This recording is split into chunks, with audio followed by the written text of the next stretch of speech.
Caled Santos Neto, sou médico nefrologista, responsável pelo comitê do Museu da História da Nefrologia, responsável pelo projeto Museu da Nefrologia.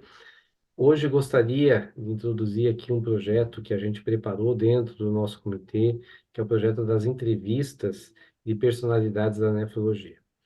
Gostaria aqui de introduzir, né, o nosso entrevistado, que dispensa apresentações, tem uma história, o nome dele fala pela nefrologia, né, Dr. Pedro Gordon, que foi presidente da nossa Sociedade Brasileira de Nefrologia, professor emérito da UEL, né, um pioneiro aí da educação médica, trouxe o PBL para o Brasil através da Universidade Estadual de Londrina, tem um longo histórico aí de militância, tanto na especialidade, mas principalmente naquilo que ele gosta, que eu sei que ele gosta mais, que é a educação, né, educação médica, que é a verdadeira paixão da vida dele, né?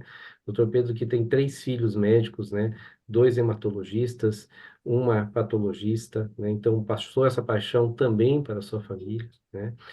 E eu gostaria aqui de passar a palavra aqui para o doutor Sebastião também, que é o nosso parceiro aqui Sebastião Ferreira, que é o nosso parceiro aqui do Berlândia, que faz parceiro aqui das entrevistas, né? Que vai conduzir aqui a entrevista junto com a Júlia Martins, que também é de Londrina, que é do Comitê de Jovens Nefrologistas, que vão conduzir a entrevista.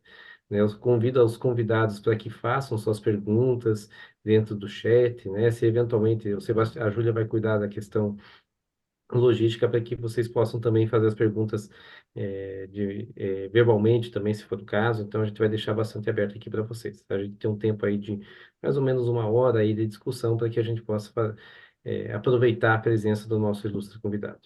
Sebastião, por favor, a palavra é sua agora para que a gente possa conversar com o nosso ilustre convidado.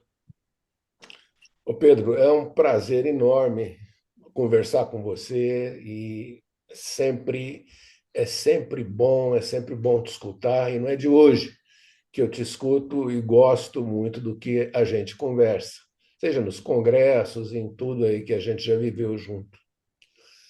Eu queria Eu começar falando, parei. eu queria começar, você está me ouvindo, né, Pedro? Estou te ouvindo. Muito bem. Então tá.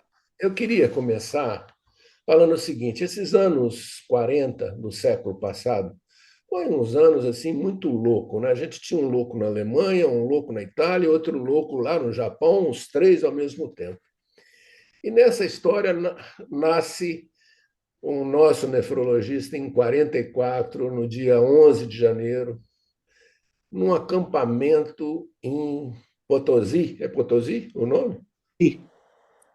Na Bolívia. Queria que você contasse como é que chegou até ali. Como é É, que você foi nascer ali, com essa história toda, que eu sei que os teus pais e os teus avós todos são de origem europeia, e eu queria ver como é que você chegou até lá. bom, antes de tudo, quero agradecer a SBN para já fazer parte do museu, e eu sei que eu fui escolhido porque aparentemente eu estou na fila para desaparecer, mas eu estou feliz de estar podendo conversar com você, Sebastião, que você é meu velho amigo e amigo velho de guerra. Nós fizemos coisas juntas no tempo do Nef Online e do SBN Transmite. Bom, a minha história começa. Meus pais foi assim. Meu pai nasceu em Berlim em 1908, está fazendo 116 anos hoje, e ele, com a desgraça que se abateu sobre a Alemanha, eles tiveram que fugir para a Bolívia. Meu pai era casado com uma senhorinha de saúde fraca e essa moça veio a falecer em Potosí, na Bolívia. Minha mãe, por outro lado, era uma mulher muito ativa, uma trotskista de carteirinha e que estudava método Montessori e acabou tendo que sair da Alemanha porque ela pegou um ano de cana, de cadeia, que eles chamavam de cafiba. Ela ficou presa, mas não sei como é que ela conseguiu sair. Ela era mais bocuda do que eu. E ela conseguiu sair, foi ou fugiu para a Inglaterra ou deportada. Uma das duas coisas, mas nenhuma delas boa. E daí ela veio para a Argentina, fez luvas e chapéus e foi parar na Bolívia, onde a mãe dela e o irmão tinham imigrado. Daí, como meu pai era viúvo, casaram e foram morar nessa cidade, que eu não vou dizer que é horrível, mas é alta para danar, 4.000 metros de altitude, muito insalubre, o pai falando um castelhano terrível, com sotaque alemão daqueles, e minha mãe também, obviamente. E eu nasci lá em Potosí, num troço chamado Acampamento Pailaviri, que fazia parte das minas de um camarada chamado Rothschild, não é Rothschild, não, Rothschild, um judeu que importava outro judeu para trabalhar para ele. E meu pai trabalhou nessa mina, e eu nasci lá. E depois vim para o Brasil. Mina do quê, o Gordo? Mina? Mina de prata e estanho. Ah, tá. Prata e estanho. E, ô Pedro, deixa eu te continuando um pouquinho essa sua história, antes de passar aí para a Júlia. A, a história do seu tio, o Dom Paulus Gordon. Qual foi a influência dele nessa coisa toda? Esse meu tio é um cara engraçado. Ele era o... Você vai pisar no meio da conferência. Já pensou. Posso falar? Pode. Então, esse meu tio era o predileto da minha avó. Minha avó Francisca era uma mulher sistemática, aparentemente, e protegia esse meu tio chamado Günther. Günther. Bom, o que aconteceu foi que meu pai fugiu da Alemanha e esse tal Günther fugiu para dentro do mosteiro de São Bento.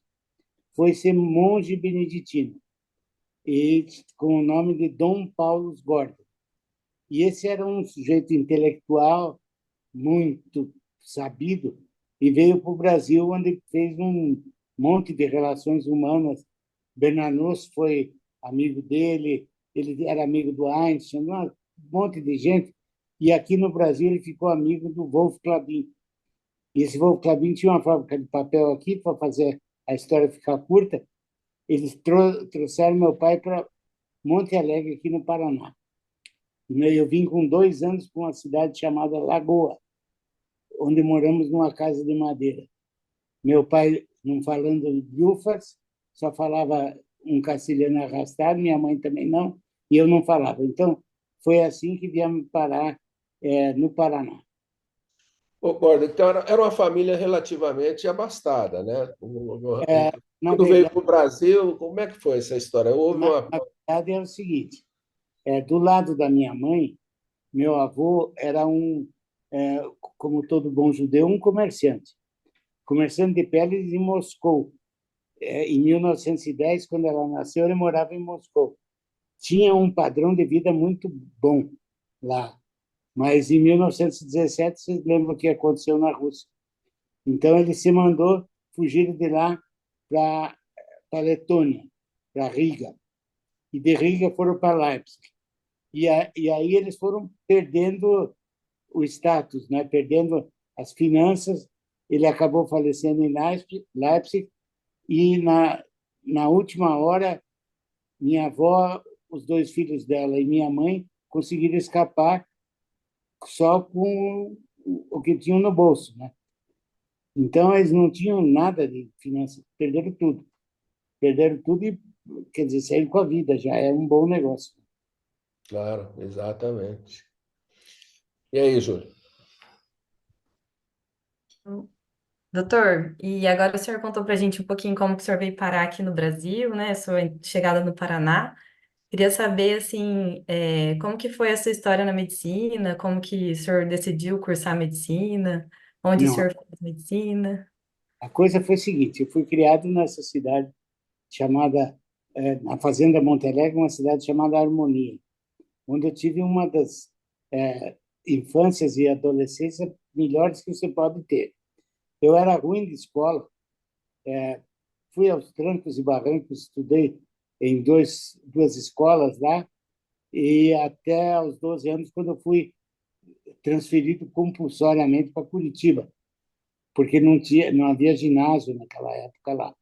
Então, em Curitiba, eu acabei ficando no Colégio Estadual do Paraná, e criei um pouco de juízo, não totalmente juízo, mas consegui fazer o ginásio e o científico na época e passei em 92º no primeiro vestibular, em 1962. Entrei na faculdade em 62. Tá joia. Eu fui, como vocês sabem, a família de judeu, quando saem com as crianças no carrinho, as pessoas perguntam como vai seus filhos. Eles respondem, o médico ou o advogado? Sempre, sempre são esses caras. Então, eu fui ser médico. E eu venho de uma família antiga de médicos. Na minha família tem médicos e rabi. Nenhuma das duas coisas recomenda muito bem. Ô, João, e você é filho único? Filhíssimo único. Ah, aí. Por que você fala que você viveu intensamente, foi muito bom essa época que você foi para Curitiba, né? O Monte Alegre.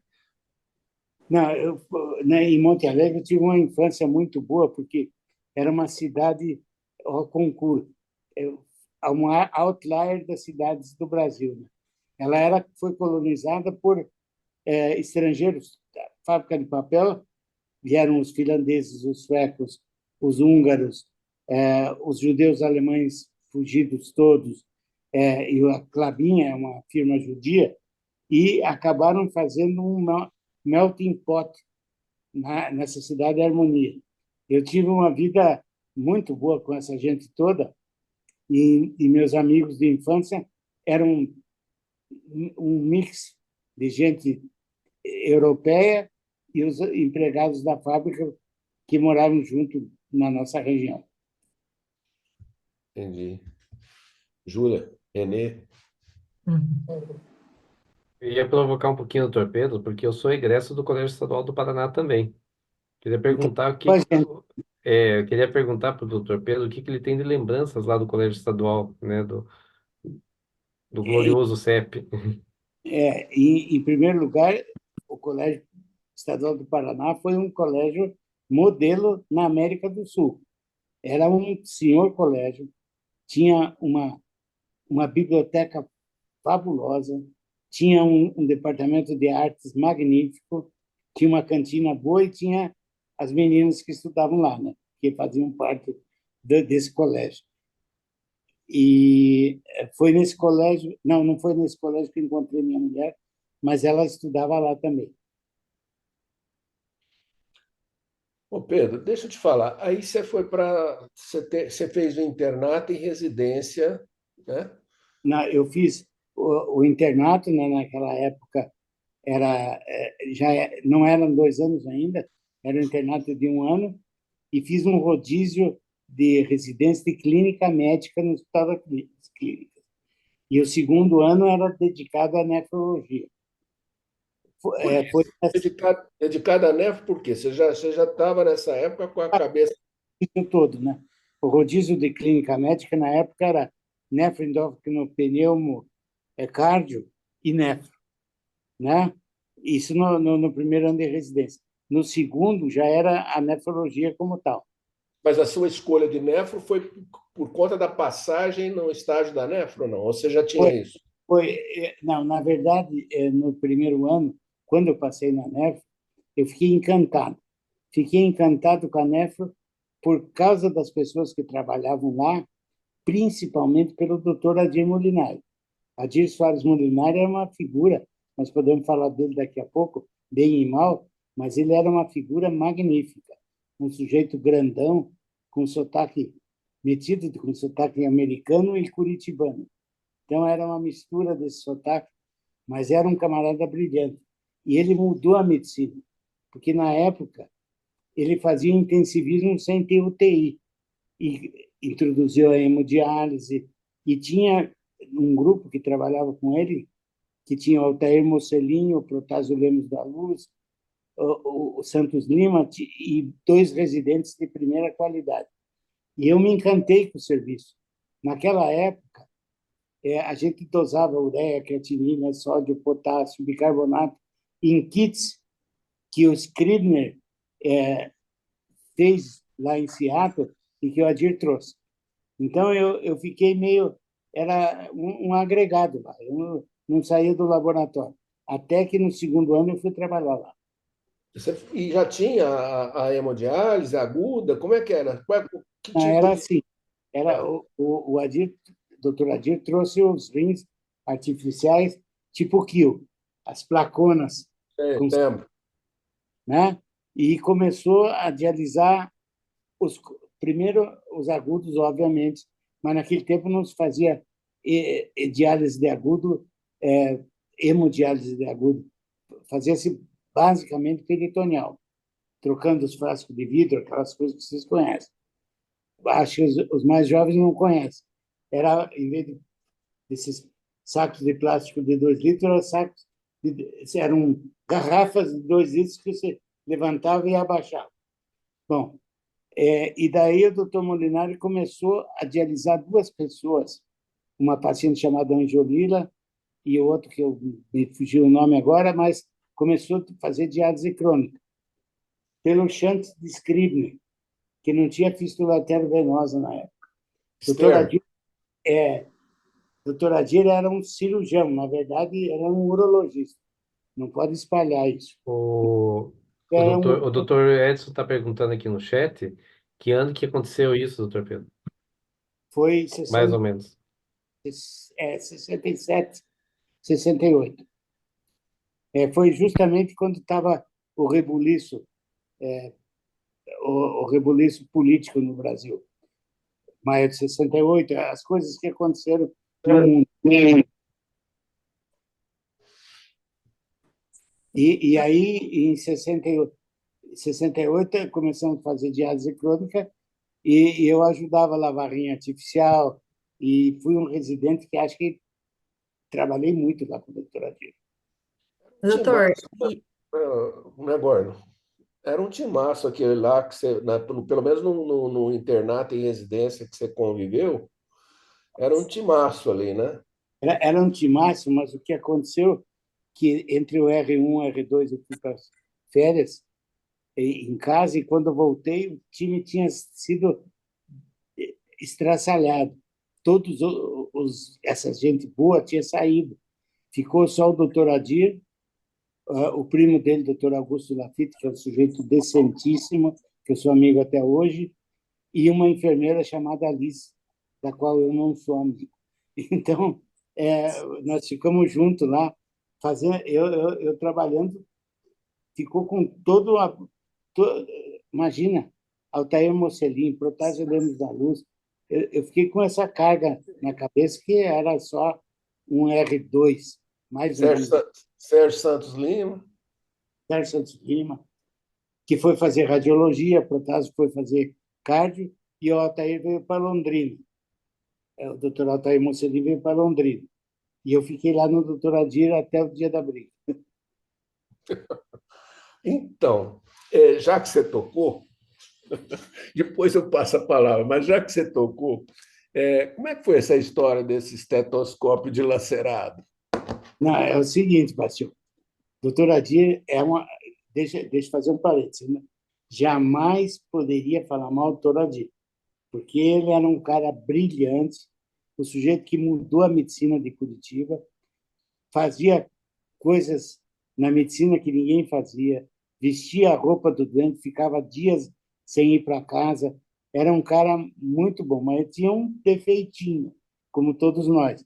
Ele tinha um gênio maldito, muito bravo. Ele era bravo demais. Principalmente por isso que o grupo desmanchou antes de mim. E eu caí na besteira de, no fim do meu R2, eu fui pedir para conversar com ele. Fui lá para a sala dele e a sala dele tinha uma porta de entrada, uma cadeira e um banheiro. E eu fui sentado lá no banheiro, por azar meu. E eu levei um plano para o ambulatório para ele. Eu queria sempre fui meio agitado, queria modificar o ambulatório que eu achava que não estava bom. E ele reagiu muito mal, né? Ficou bravo comigo. E você está parecendo um Mocelin, está querendo modificar as coisas aqui dentro. Eu falei, opa, não fala desse homem, desse moço, porque ele ajudou o senhor a fazer esse serviço. Aí ele descompensou, pegou meu esteto pelos auriculares, um Littmann, hein? Em 1968 para 69, e abriu o Littmann assim no meio. E eu saí de fininho com medo de apanhar, né? E dali para diante ele me botou para fora do 12º andar, eu nunca mais voltei lá. É certo. E esse foi um dos momentos mais marcantes da residência, doutor, ou teve mais algum outro? Ah, não, eu acho que a residência foi marcada por muito trabalho e muito conhecimento. Porque vocês podem imaginar que intoxicação por mercurial, picada de cobra, sangue incompatível, sepsemia, todas essas coisas não eram tratadas. E quando o doutor Adir chegou, ele passou a assumir isso aí. Nós tínhamos uma época que tinha 2, 3 camaradas com insuficiência renal aguda por picada de cobra, por sangue incompatível, porque os bancos de sangue eram daquele jeitinho, e intoxicação por mercurial também. Lembro que não existia Lasix, existiam só diuréticos mercuriais, que o camarada injetava e às vezes injetava um pouco demais, o rim não gostava e apagava. Pedro, do ponto de vista técnico, você então viu o primeiro rim ali foi o rim de placa. Foi o que você iniciou na Placa, nefrologia.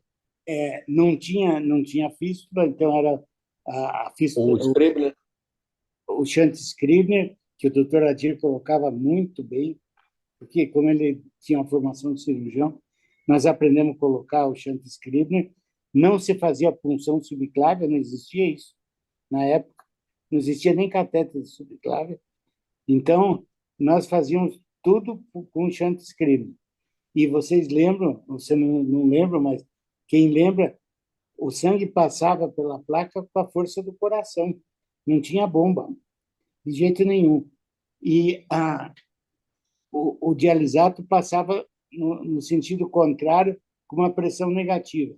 Era bacana, mas de vez em quando rompia uma daquelas membranas e existia um quitazato, que era uma, um vidrão que a gente usava como guia, quando aquele quitazato ficava vermelho para parar tudo, porque rompeu uma membrana. E assim foi.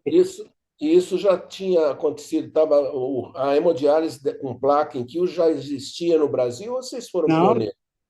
ele trouxe tudo. Existia hemodiálise no Hospital das Clínicas e também no Rio de Janeiro, Com mas placa? não, era coil. Era coil que o Emil trouxe, o Emil Sabaga, o doutor Emil Sabaga, trouxe de Boston.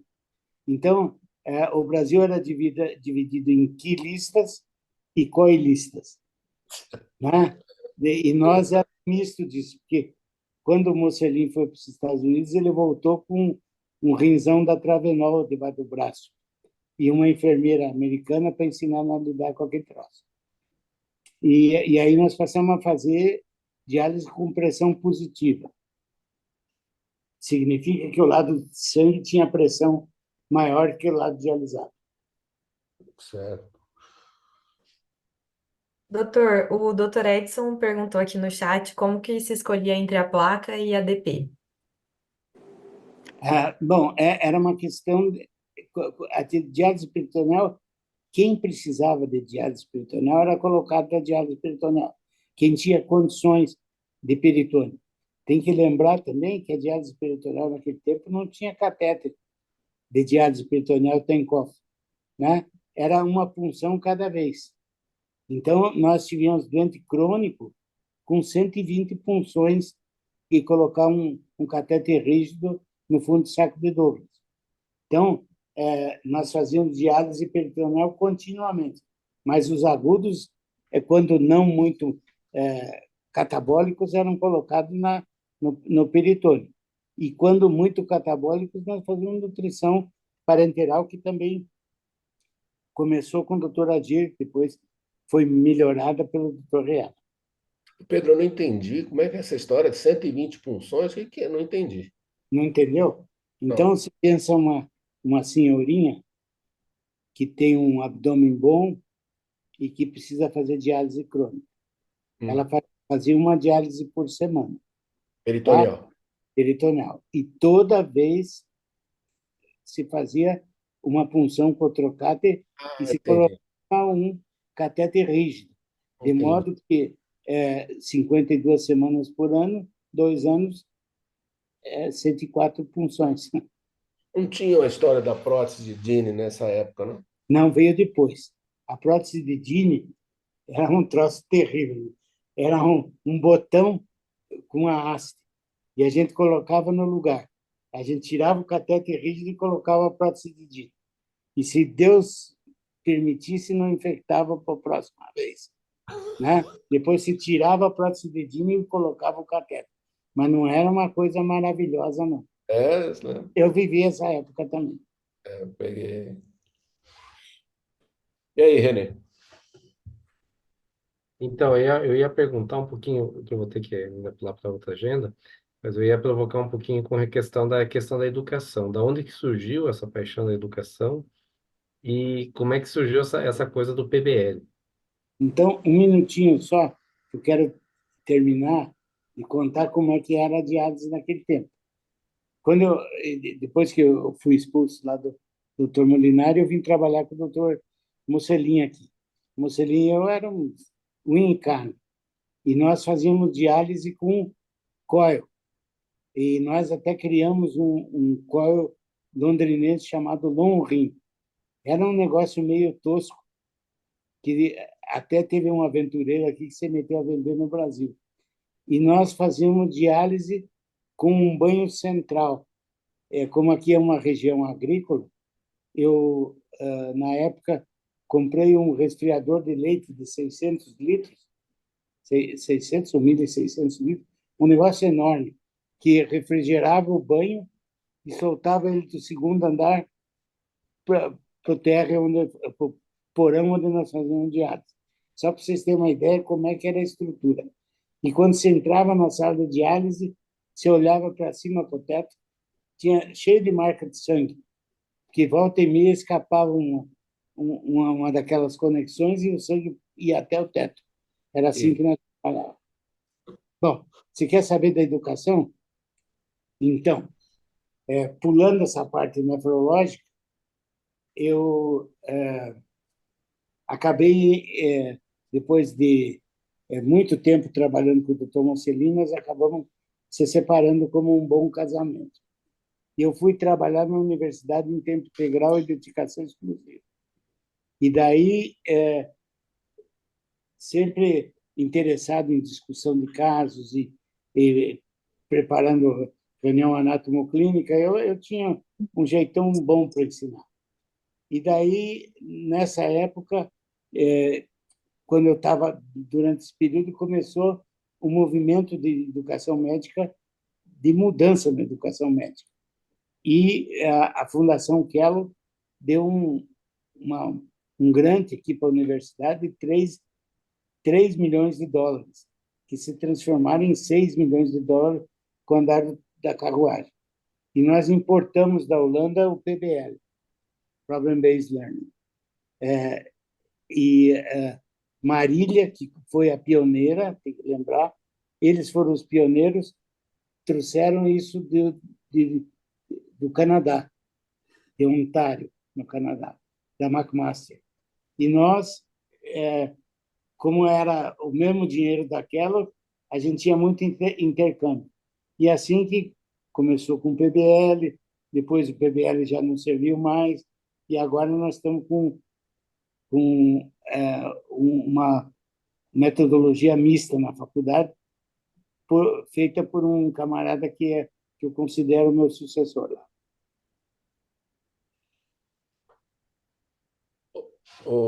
Pedro, a Cibele está perguntando aqui se você chegou a utilizar catéter de oxigênio para dialisar bebês com insuficiência renal. Eu não entendi bem a pergunta, Bastião. Parece que é catéter de oxigênio para fazer a... Ah, sim, claro, claro, não. Quando chegava um bebê com insuficiência renal, era um drama. Então, não existia catéter rígido que servisse. Então, era sonda nasogástrica ou catéter nasal que a gente colocava no peritônio do nenenzinho, né? Quando tinha insuficiência renal aguda, em geral por trombose da veia, das veias renais, uma coisa que conseguia reverter, mas era uma situação bem difícil, colocando 30 a 60 ml cada vez. Não vou dizer que foi uma coisa que eu tive muito sucesso, não. Ô Pedro, deixa eu voltar a perguntar umas coisas para você. É o seguinte, a Sociedade Brasileira de Nefrologia já existia nessa época aí que você fazia residência, já era uma coisa Ah, consistente. fundado em 61, né? 61. Em 61. E os caras de São Paulo, do grupo do Emil, do Israel Nussensweig e de outros que eu não vou lembrar agora, foram, e o doutor Oswaldo Ramos e o doutor Horácio Ages, né? Todos esses camaradas foram os fundadores dessa sociedade. Eles levaram essa sociedade no peito. Eles trouxeram a Ambugê, que viria a ser meu patrão depois, para fundar a sociedade em São Paulo. Tem até a ata que o doutor Israel mesmo escreveu essa ata. E como é que foi como é que como é que foi a sua aproximação com a Sociedade Brasileira de Nefrologia? Como é que isso Foi aconteceu? tudo Porque quando a isso, gente é residente, não tinha muita essa noção de sociedade, essa coisa toda, né?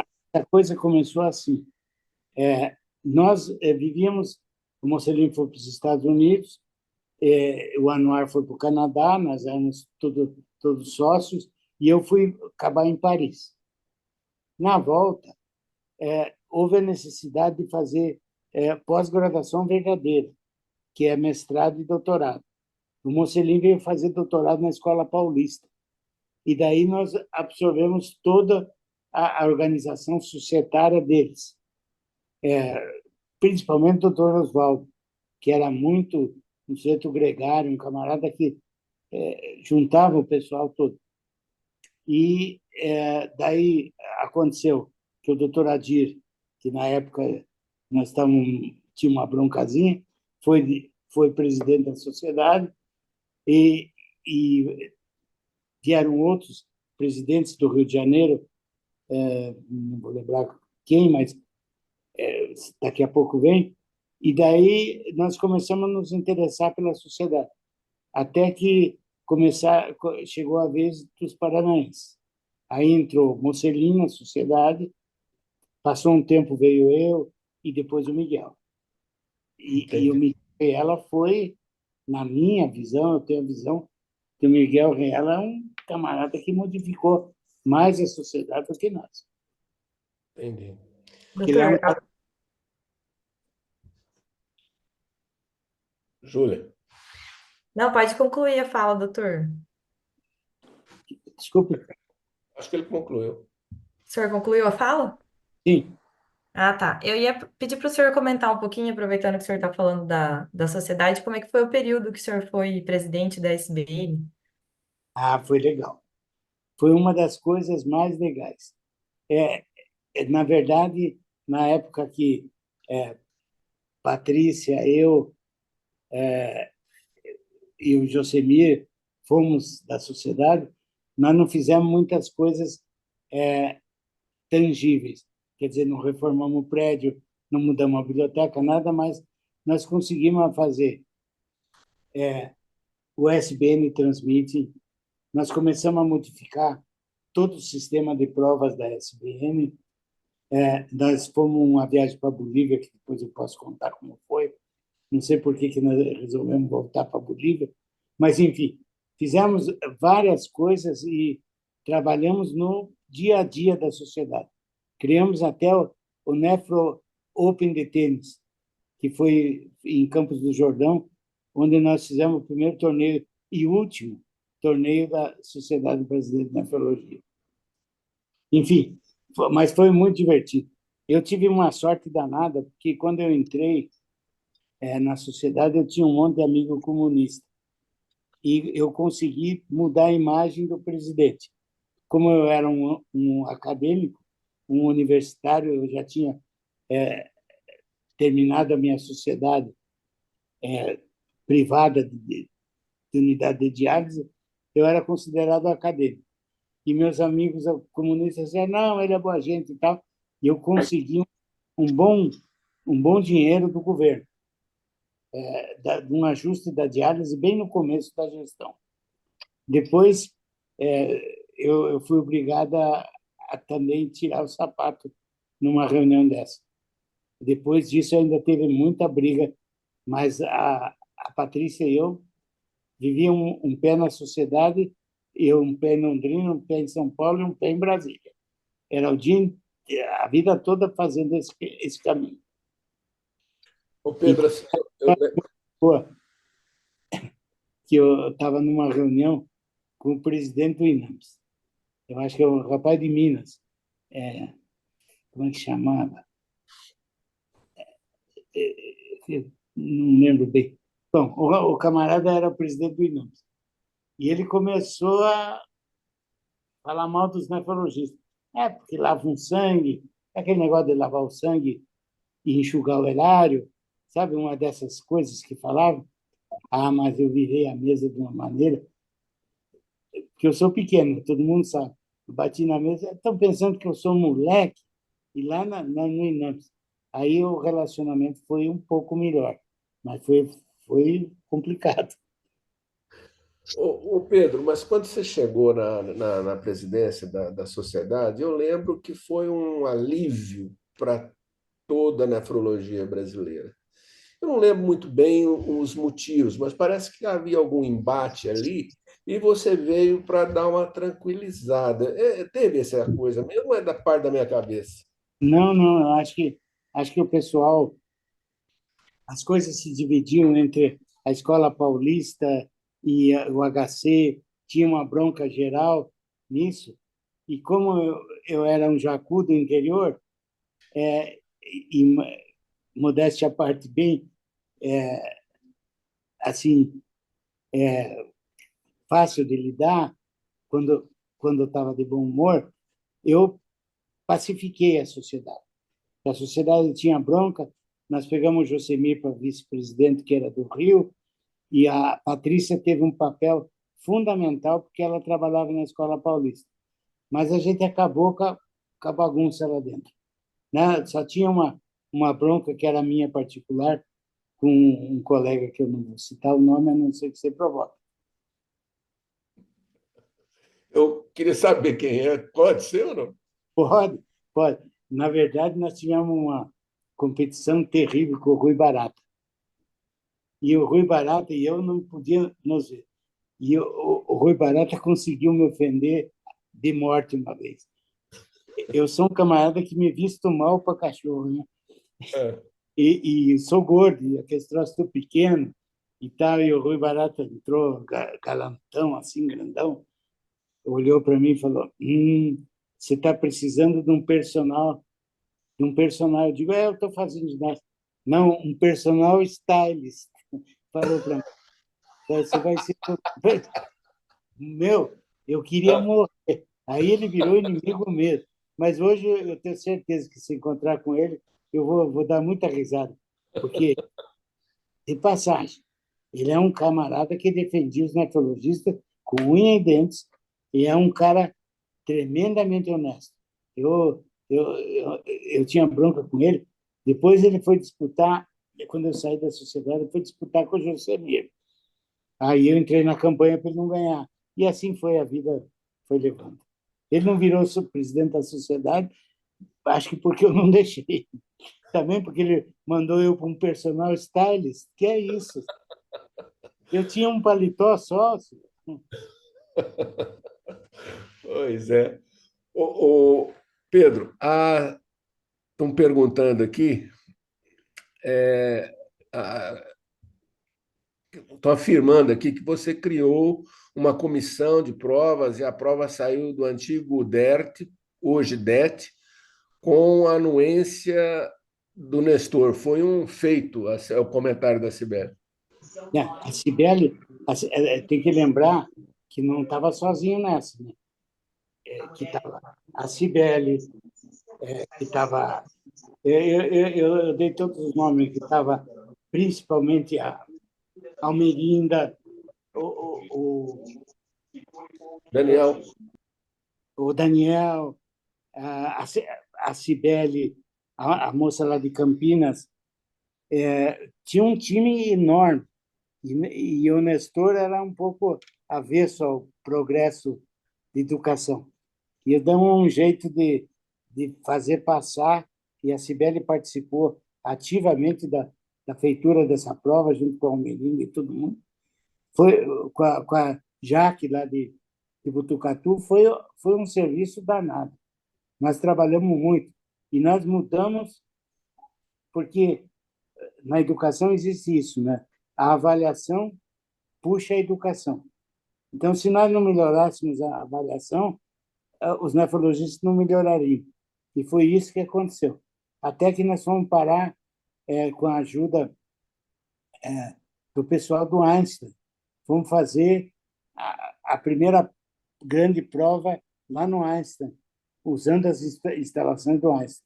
Nós usamos várias, usamos arquidiocesano, fizemos várias tentativas, mas foi uma época muito boa, muito divertida. Eu tenho saudade do DET até hoje. Ô Pedro, e como é que você acha que a gente deve ensinar o raciocínio clínico para o residente, para o aluno de uma maneira geral, Então, eu tenho, para a graduação e para a residência? eu tenho pensado sobre isso. Eu tenho pensado sobre isso e não nos resta muita coisa com a inteligência artificial. Não sei se vocês estão habituados a usar, eu comecei a usar e o raciocínio clínico vai ficar meio cortado, porque a inteligência artificial ela consegue diagnosticar uma porção de coisas se, agora vem o se você colocar os dados que são corretos. Então, o grande problema do raciocínio clínico, no meu ponto de vista, é uma semiologia armada do melhor nível, porque se nós não soubermos tirar uma bela história, fazer um exame físico usando o POCUS, né, que é a Point of Care ultrassom, que o Bastos gosta de disseminar, que hoje não tem sentido você palpar baço, não tem cabimento. Se você tiver um bom ultrassom e examinar o doente, e aqui eu quero fazer um parênteses, o que é diferente de um camarada que é um bom médico e um médico mais ou menos? Vou dar um exemplo de um bom médico que eu conheci, que era Altair Mosselli. Ninguém, mas ninguém no mundo examinava um doente como ele. Quando ele ia para a Santa Casa examinar um doente, a irmã vinha cheia de biombo, porque ele deixava o doente nu e examinava do pé à cabeça, toque retal, exame ginecológico, tudo que era necessário. E esse camarada foi o camarada que me ensinou raciocínio clínico, mas partindo de uma semiologia bem feita.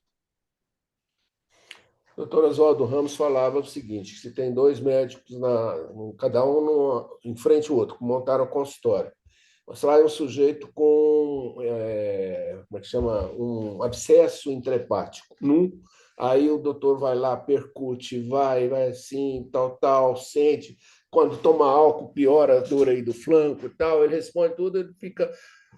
Não, acho que não é nada. Aí o médico atravessa a rua, vai lá, faz um ultrassom, dá o diagnóstico vai com outro doutor, ele pede o ultrassom, dá o diagnóstico de abscesso, nunca mais o médico volta naquele que fez uma boa semiologia.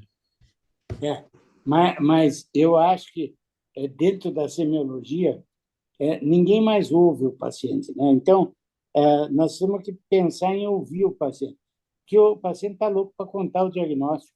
Se a gente tiver um pouquinho de paciência, ele conta para nós. Então, é com isso que eu me bato. E aqui na faculdade, o professor de semiologia, que eu considero meu filho meu filho é herdeiro do raciocínio clínico, e ele também acha isso, que tem que, mas hoje em dia o médico não tem mais condições de ouvir.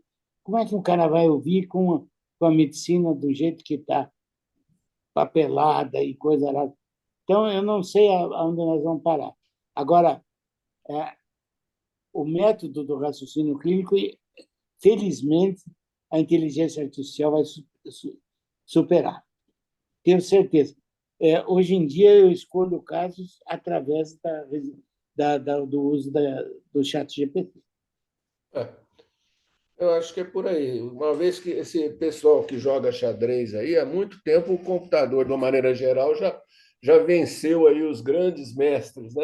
Então, o diagnóstico clínico vem por aí e é uma realidade que nós vamos ter que aceitar, você não acha? Não, eu acho que nós temos que aprender isso aí e aprender a fazer prompt e começar a usar sem medo. É, também acho. Júlia, Mudando um pouquinho de assunto, assim, ou na verdade continuando no mesmo assunto. Então, atualmente o senhor tem se dedicado mais a esse trabalho aí do raciocínio clínico? Como que tá essa... A que o senhor tem se dedicado mais nos últimos anos? Bom, então deixa eu dizer, eu, na verdade, eu sou só animador do grupo de raciocínio clínico do site raciocínioclínico.com.br. Já existem jovens fazendo raciocínio clínico. E eu hoje me dedico a fazer cerâmica, tá? oh, que isso, Pedro. Hoje eu faço cerâmica. Esse aqui, para quem não conhece, é meu sogro, né? Que já é falecido, obviamente. Eu nunca passei tanta mão na cara dele para fazer esse camarada, né? E estou apanhando um pouco para fazer a sobra. Mas, na verdade, eu estou me dedicando a fazer cerâmica. Não que eu vá ser um Rodin novo, mas eu estou me divertindo bastante. Então, essa aqui é o que eu mostro que eu estou fazendo agora. Então, raciocínio clínico só assim, bicando no raciocínio clínico, mas eu estou lendo e fazendo cerâmica. Ô Pedro, mas e por que a cerâmica? Você tem uma poetisa aí, casado com uma poetisa, a Eurídice, e Por isso, aí eu achei que você ia pelo por isso caminho das mesmo, letras. a concorrência aqui está brava. E para eu escrever, não está certo, né? A É, concorrência, eu perderia de 100-0. isso é Então, verdade. tipo, não é possível que eu não sirva para nada. E daí eu entrei num ateliê de cerâmica e comecei a ver que eu tinha jeito para coisa. Tanto que esse meu sogro que eu fiz, as minhas filhas vieram aqui, uma delas começou a chorar, eu digo, o que está chorando? Não, você fez o voo certinho. Então, agora eu estou fazendo a avó, mas não estou dando certo. Mas eu vou continuar a carreira daqui a uns anos, se o museu permitir, eu vou fazer uma exposição. Opa, claro.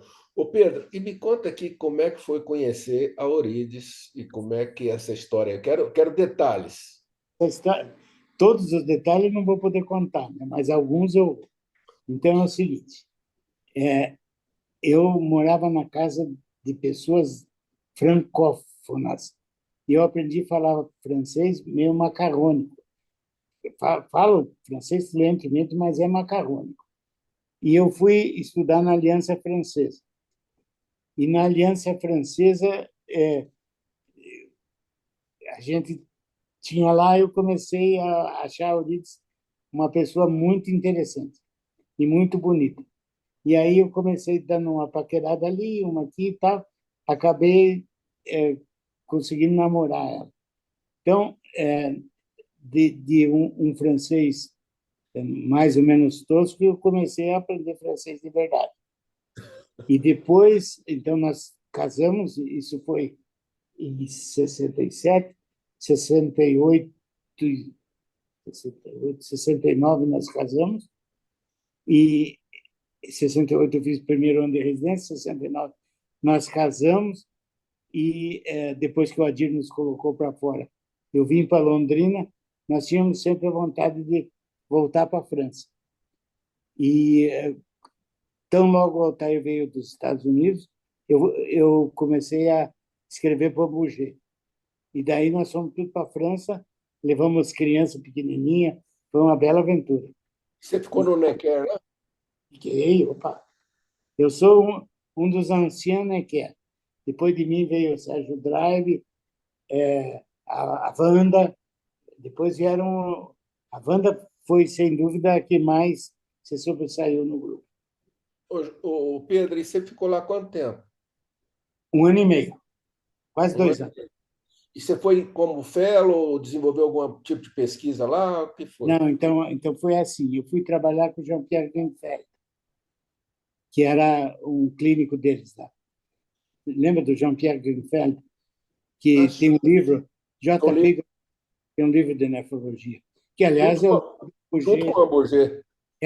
Não, é o livro do Amburget. Depois que o Amburget morreu, ele assumiu a edição. Certo. E daí eu trabalhei com ele no laboratório de fisiologia e comecei a estudar a liberação de renina. E cheguei num modelo de rim não filtrante.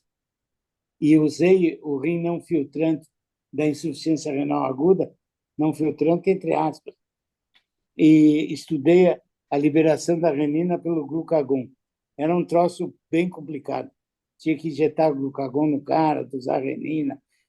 Não serviu para grande coisa, mas aprendi as técnicas mais importantes.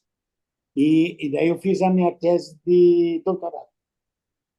Fez os créditos lá e defendeu lá ou veio defender Não, aqui? eu defendi aqui, com o doutor Oswaldo.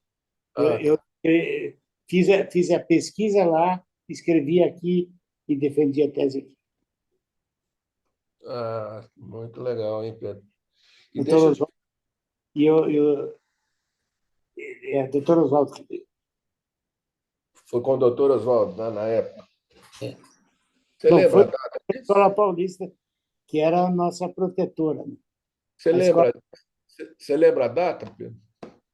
76, eu acho. 76. Estava ali firme, né? O Pedro, aí nenhum filho seu nasceu na França. Não, a Ângela, que é a mais nova, nasceu na volta. Nasceu na volta. A Letícia e o Lúcio foram para Paris sobrecarregar a mãe deles. Ficaram, coitada, eles teve que ficar cuidando dos caras. Mas nós viajamos muito. E tinha umas histórias engraçadas. Como bom brasileiro, eu não confiava no carro francês. Eles falaram, compra um deixa eu vou, não sei o que. Eu digo, não, eu quero um Fusca. Mandei buscar um Fusca da Alemanha.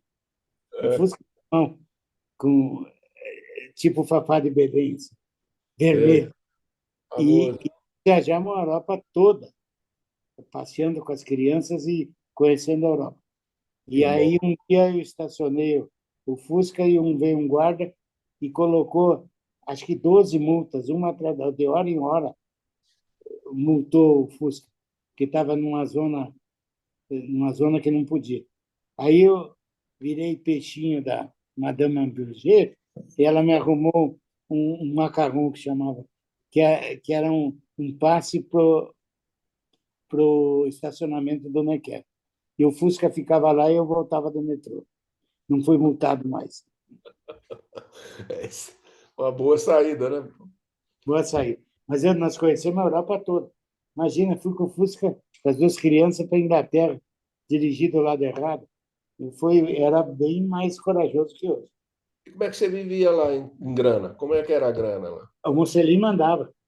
Esse Ah, é o acerto. Quando o Mocelin, quando ele foi para Boston, eu provi ele e a família em Boston durante 2 anos. é. E quando eu voltei, ele Quando ele moveu voltou, para Paris durante 2 anos. Nós ganhávamos bem aqui, dinheiro não faltava. Morava num apartamentinho no Neviane, mas era um negócio tranquilo. Deu para importar o Fusca da Alemanha opa, e, e, e você depois tem ele hoje? Você fizemos o tem? mesmo com a Noir, que foi para o Canadá, né? Você tem esse Fusca ainda, Pedro? Não, não, ele ficou lá. Eu tive que vender porque ele era um chamado TT. Significa que eu importei ele sem pagar taxa. Então, eu tinha que deixar ele lá, porque senão tinha que pagar a taxa. E eu vendi baratinho para um cara que morava lá. Ô Pedro, deixa eu te falar mais uma coisa aqui. Eu queria que vou mudar um pouquinho de assunto e perguntar para você e te falar o seguinte: parece que o Paraná, e você esteve envolvido nisso aí. No primeiro transplante ABO incompatível, tem uma história de Lonrim, o rim de Londrina. Eu queria que você Bom, conversasse. a gente fazia uma série de. Nós fizemos uma série de loucuras na cabeça. O Mocelin era um cara ativo, mas chegado a fazer coisas fora do Da padrão, curva. da curva. Então, eu vou contar algumas coisas da história dele. Em relação, nós tínhamos um camarada que era HLA idêntico, mas ABO incompatível. E havia um camarada na Inglaterra que havia feito um transplante de ABO incompatível, um tal de Slapak. E nós resolvemos fazer esse transplante de ABO incompatível usando um cartridge, uma coisa que absorvia os anticorpos ABO. Eu não me lembro bem como é que era a história. Você passava o sangue como se fosse na hemodiálise e aquilo absorvia os anticorpos. E nós fizemos um transplante pulando a barreira. De A para O. E o resultado foi que foi perfeito, está vivo até hoje. Poxa, Né? É, já para o O é o recebe, né? É o doador universal, né? mas ele recebeu do A. Ah, Então, tá. então foi uma coisa que marcou a época. Né? Daí o segundo não deu certo, lógico.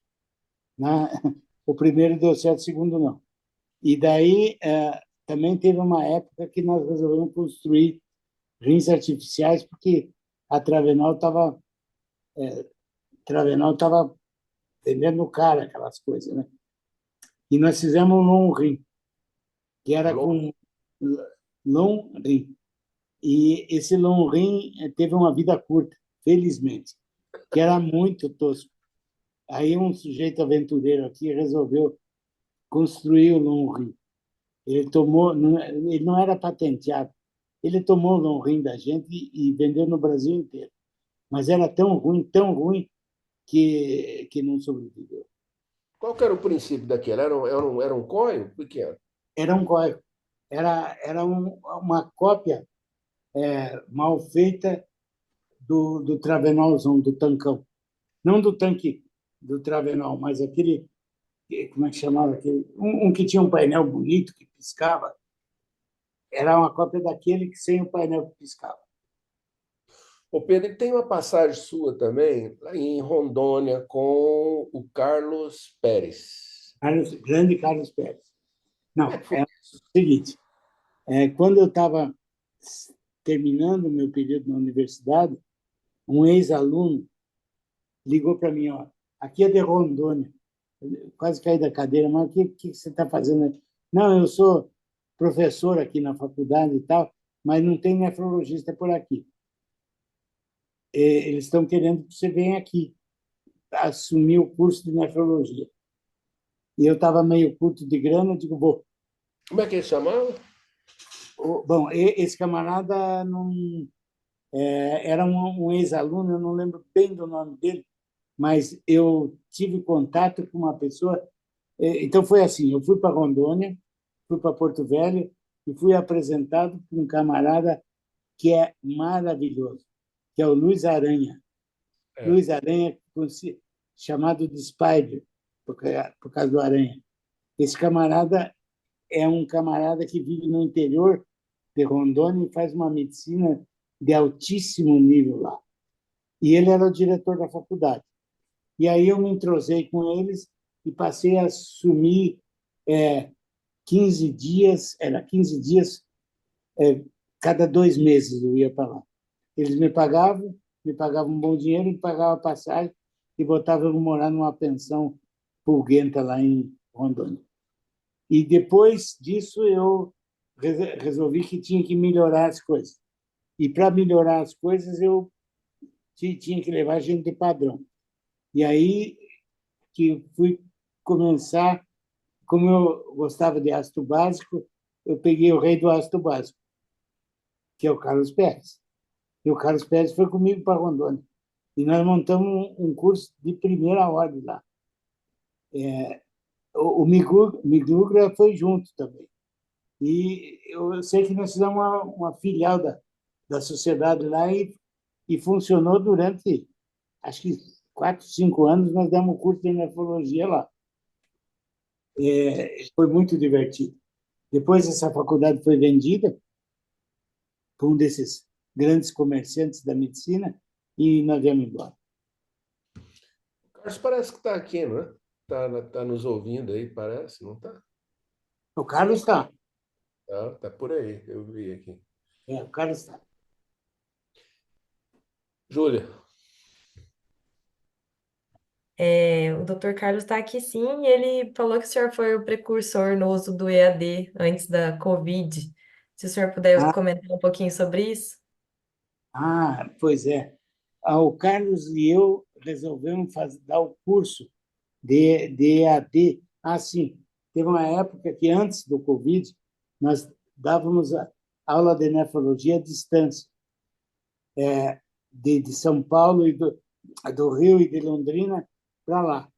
E na época que começou o Covid, foi a sopa no mel, né? Aí nós resolvemos implantar o sistema de EAD lá. Foi o que eu disse. Eu não sei quanto que os alunos aproveitaram, mas nós fazíamos tudo. Discussão de caso, aula do Carlos, aula minha, prova, tudo isso era tudo por EAD, antes do Covid e durante o Covid. Pedro, eu já te perguntei uma coisa, enquanto ainda fora da entrevista, eu queria que você contasse para nós aqui.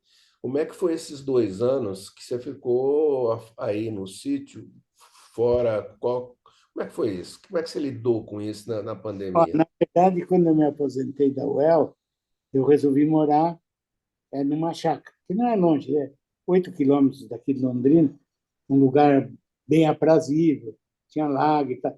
Um condomínio de chácaras. E aí veio a pandemia, né? E aí nós estávamos lá, resolvemos ficar lá mesmo e nos isolamos totalmente. O camarada trazia o fornecimento do supermercado, deixava na porta, a gente higienizava e nós ficamos 2 anos lá, sem sair, até que veio a vacina. E aí aquela história de chegar, pegar álcool, passar álcool no pacote de bolacha, tudo, aquela coisa. Passar spray de lisol, fizemos tudo isso que tinha que fazer. E não pegamos Covid na época. Eu vim pegar Covid depois. Sou multivacinado contra o Covid, tenho 7 vacinas. Fui outro dia para os Estados Unidos e acabei me vacinando lá de novo. Então, mas volta e meia, há 10 dias atrás, eu tive um gripão. O que é uma gripona que, de repente, desaparece o cheiro e o gosto? Né? Covidão. Peguei o Covidão, mas nem testei. E agora eu estou bem. Muito bem. Júlia, mais alguém quer comentar alguma coisa? Gostaria? O Edson me mandou muitas dicas aí, pergunta isso para ele, pergunta ali. Então, o Edson, a Cibele, o Queria Carlos saber, Pérez.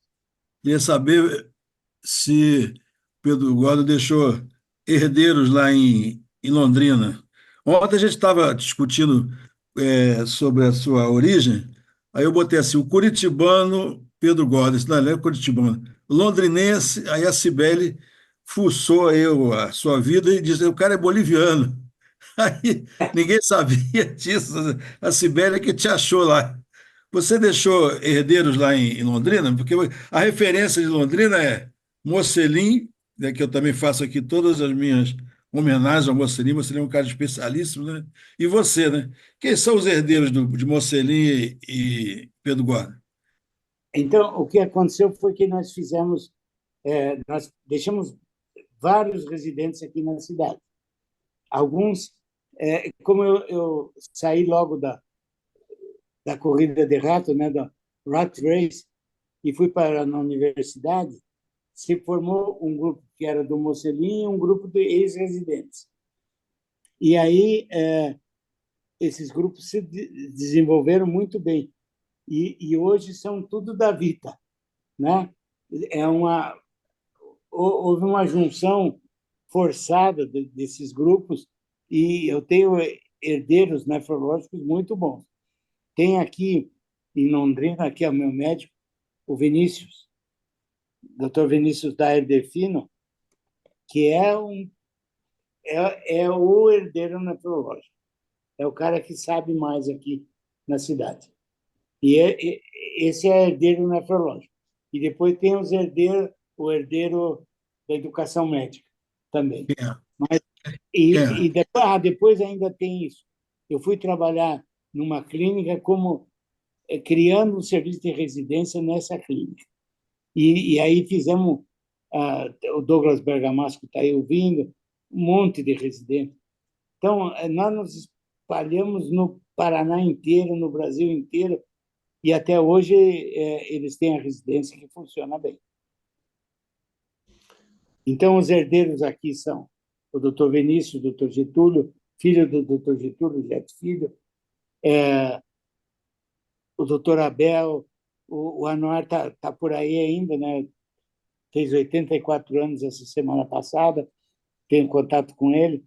E, então, está aí, a herança está aí. Não tem, perdão a palavra, o brilho que tinha na nossa época, mas continuamos tratando bem os doentes. O Carlos Pérez está aí. Você quer fazer alguma pergunta, Carlos? Os pés foi incondicional do Pedro Guarda. É. Fala, Carlos. Fala, Pet.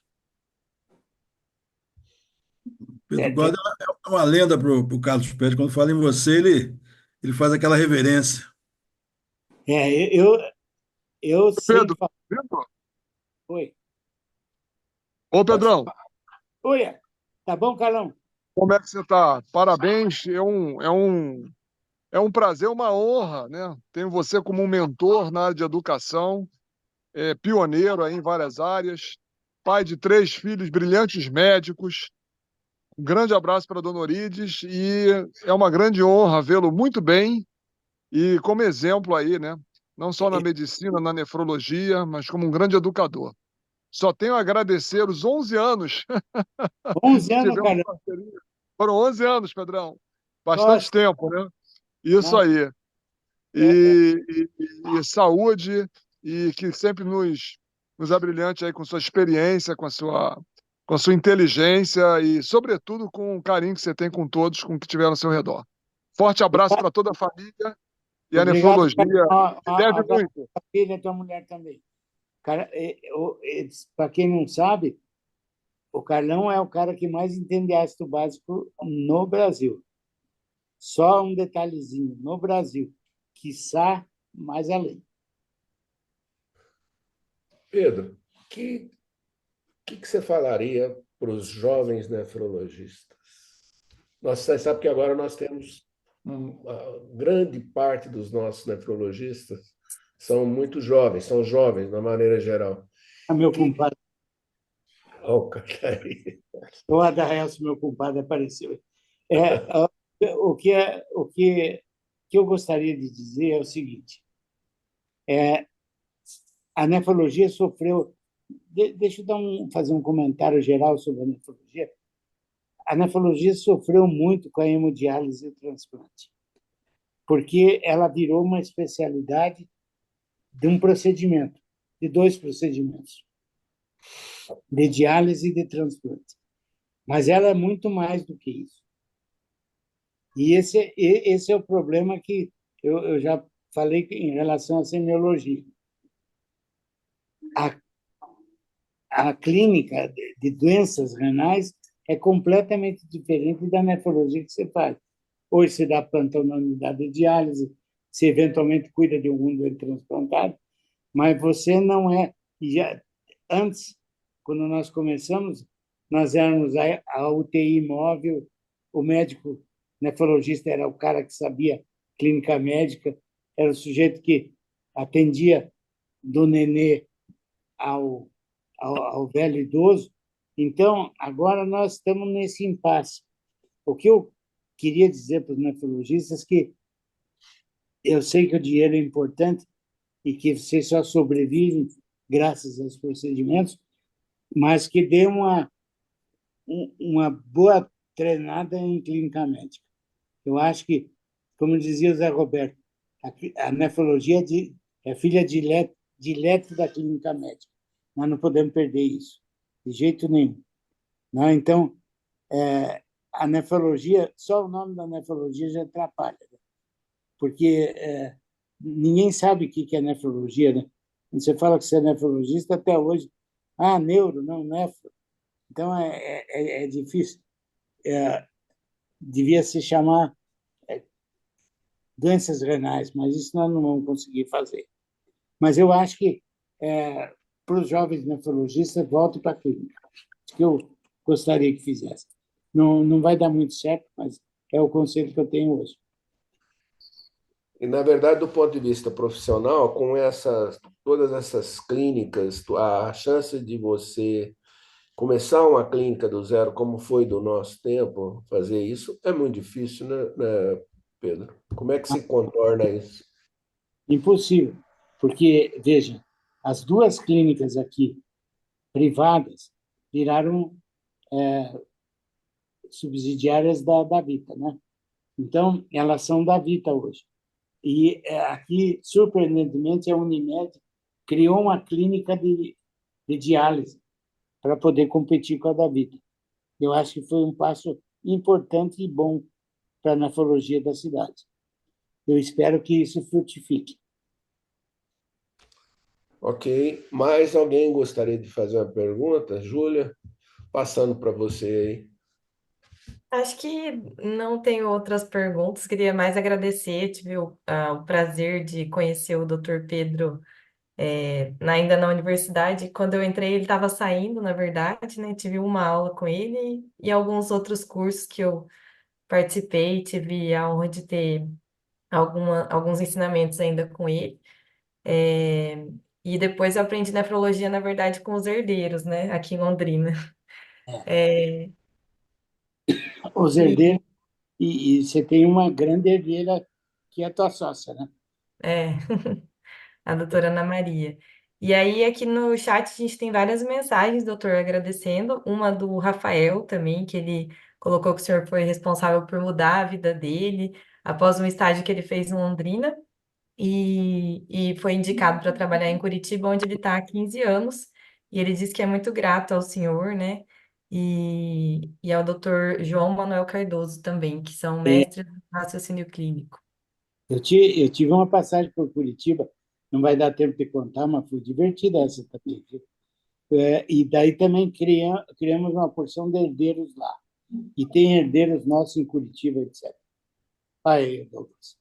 Douglas Mas, ô Pedro, pode contar essa passagem aí, né? é que, bom, já estou chateando os camaradas. Não, mas um belo dia eu levantei aqui com o pé esquerdo e resolvi montar um serviço de nefrologia na Santa Casa de Curitiba, porque ainda tinha aquela mágoa do Molinari, tinha uma bronca com o Miguel. Então, eu queria montar um serviço para que funcionasse em Curitiba. Eu fui na Santa Casa e aí encontrei o João Manuel Cardoso, esse que foi citado, e nós é, fizemos transplante na Santa Casa. Eu levei um grupo, uma parte daqui, uma outra parte do interior do Paraná, enfim, tornou-se um grupo possante e potente lá em Curitiba, que é o Instituto Rim do Paraná, que é herdeiro direto. E foi divertido, não consegui ficar longe da faculdade e voltei para cá. Esse é meu compadre Adaelson. Olha só o jeitão dele. Ô, Pedro, e deixa eu te falar o seguinte, você está bem de saúde? Eu estou vivo, né? Que eu faço ginástica 3 vezes por semana, mas 81 já é um pesozinho, 80,5, né? Tô com um pesozinho. E estou sobrepeso, mas eu tenho boa atividade física, apanho 3 vezes por semana do meu personal, mas não é aquela Brastemp. Não tenho doença grave nenhuma, né? Eu tenho, não espalho, mas eu tenho insuficiência renal, né? Tinha que ser. Então, eu estou tomando todas aquelas coisas que é bom para insuficiência renal. O Vinícius está me cuidando. E eu tenho esperança que eu não vou parar na diálise, pelo menos nos próximos 10 anos. Você Espero que tem não. quanto, você tem quanto de filtração? Eu tenho, só em homenagem ao Ao Edinho, Edson? 2 de creatinina. É 30%. Não, mas eu estou me sentindo bem. Estou tomando tudo que você pode imaginar Não é de, hipertenso? não, não é hipertenso. É, todos os bloqueadores de ECA possível, bloqueador de aldosterona, é, e bloqueador de SGLT2, tudo isso eu estou tomando. Mas estou perfeito. Tá bom, né? Acho que é importante isso aí. Pedro, eu acho que foi demais a entrevista, viu? Eu Eu gostei. só queria dar duas palavrinhas, Pois não, Pedro. tá? Não, porque no começo do áudio eu falei, quero ratificar aqui, né, que foi o Pedro, na gestão dele, junto com o Natalino, né, que permitiram, né, que eu tivesse uma coluna chamada Acontece na Nefrologia. Eu fiz 36 edições. O Pedro disse que eu podia falar da creatina à vontade, e até ficou a brincadeira que a gente falava nela, dela, ela, né, em vez de falar creatinina. Mas infelizmente, a sociedade desapareceu com essas 36 edições, ficaram só na memória, e depois, não satisfeito, ainda me deram a outra coluna chamada Você Sabia, que eu fiz durante 10 anos e virou um capítulo de um livro. Então, a minha madrinha, que eu sempre digo, foi a doutora Giana, que me deu esse nome, o Isso é doutor, verdade. doutor Jorge Reis, meu amigão, né, que me botou para ser vereador, e o Pedro e o Natalino, né, que me deram a oportunidade de eu estar dentro da Sociedade de Nefrologia. Pedro, muito obrigado. Você foi um grande incentivador da causa. Edinho, eu nunca vou esquecer isso, viu? Eu acho que, né, como eu te disse, na minha gestão fizemos uma série de coisas intangíveis, mas foi muito divertido. Foi. Olha, foi uma época muito boa.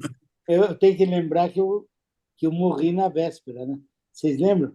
Que eu tive um É, quadro de insuficiência renal aguda, fui é, atropelado, fui atropelado no hospital aqui,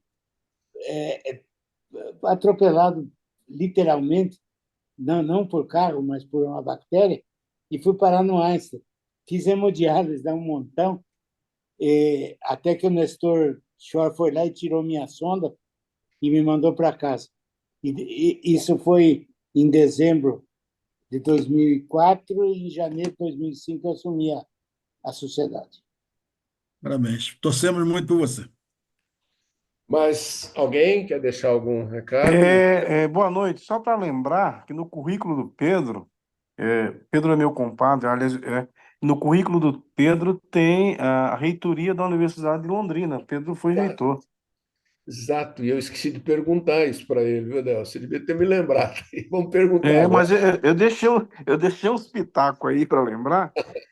E Pedro, no tempo de universidade, ele teve momentos difíceis com a ditadura, né? E Pedro chegou a ser reitor, né? Seria interessante que futuramente ele comentasse alguma coisa sobre esse momento da vida dele. E aí, Pedro? Bom, compadre é compadre, né? Sempre levanta a bola. Mas eu fui reitor numa situação difícil. O reitor que me antecedeu deu um mané aqui, né? E foi derrubado. e eu era o cara mais velho do conselho universitário. Aí eu virei reitor para tempo por 2 anos. Mas foi também uma época divertida, só que muito complicada. Sindicato para lá, sindicato para lá, PT para cá, PSDB para lá, me pegaram de Cristo mais de uma vez. Foi uma época difícil, mas divertida também. Conseguimos passar sem nenhum problema. Pedro, Maior. como é que você vê esse momento atual aí hoje, político? Como é que você vê isso? Tá uma bagunça, né? Porque está polarizado demais. O, o governo abusa da sorte, está tentando gastar dinheiro que não tem, o outro lado também provoca. Eu não sei que solução possa sair de uma terceira via aí. É importante que saia uma terceira via. Qual vai ser, não tenho a mínima ideia. Isso vale para as eleições municipais também. Aqui está polarizado demais. E vai ficar assim, né? Não tem jeito. Pedro, então eu queria te agradecer demais sua presença. Conversar com você é muito bom. A gente fica à vontade para perguntar o que quiser e você responde de uma maneira muito simpática. Você foi o professor de muita gente, você foi a inspiração de muita gente e a gente agradece demais toda a sua obra, a tua presença e por tudo que você fez pela nefrologia brasileira. Muito obrigado, Pedro. Obrigado em nome Peraí, de deixa todos eu aí. fazer um comentário. Pois É que não. eu cheguei atrasado, né? E eu já fui também, essa discípula do Dr. Pedro, né? Ele, não sei se ele contou um pecado que ele cometeu. Não, Pedro, uma eu vez tenho, que o senhor eu tenho um monte contou, é pecado, pecado capital, tá? Que ele foi convidado por Adaelson Baiano para ser padrinho do casamento. Daí ele foi entrevistado pela pessoal da Igreja Católica, né? Perguntaram ao senhor, para ser padrinho tem que ser batizado, tal, tal, tal. Aí o Pedro disse que tinha sido batizado tal igreja, tal ano, mas era mentira. E o doutor Pedro me contou, se for verdade, ele tinha 5 anos. Lembra, Pedro? eu lembro É, perfeitamente. é Eu, um para pecado. mentir para a igreja sempre é bom, né? Obrigado, É, Guilherme, pela atenção. Deixa eu só dizer para todos que eu tenho essa Sociedade Brasileira de Nefrologia é uma casa para mim. E eu fico muito contente de fazer parte do museu. E se um dia a gente puder cooperar com o museu, que não seja para colocarem um pedaço da gente aí, eu sempre estou à disposição. Eu quero deixar um abraço para todos os funcionários da SPM e principalmente para o meu amigo Jailson, que é o meu amigão, que ficou meu amigão depois que eu saí da gestão.